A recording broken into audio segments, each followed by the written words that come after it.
when I first got here, I read the script and talked with John and made a lot of notes on the film and the characters and what was going on, and then found the two key contrasting sequences. One of which is where Woody pushes Buzz out the window. Buzz! Buzz! One where they reconcile at the end of the film. Buzz, I can't do this without you. I need your help.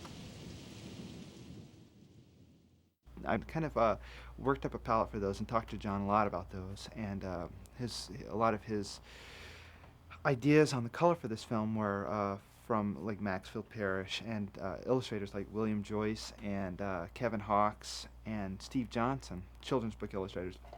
So he had a pretty good idea of what he wanted color-wise, and it was a lot of saturated colors, a lot of bounce light and things like that. And our main character's home, because we want it to be a safe environment and something that just said warmth, And then we have Sid's house, which is kind of dark, stuck in 1972, which was kind of fun. We have paneled walls, really cheap paneled walls, and avocado green sculptured carpet, and rusty beds and barbed wire on the beds, and torture devices, and and a lot of wild angles. But the biggest thing this film does to advance computer animation, I believe, is it tells a story. It tells a very simple story with really developed personalities and relationships. The story led the art direction, the lighting, the music, It challenged the technical crew on this film to things that maybe they didn't think they could do or hadn't thought of before.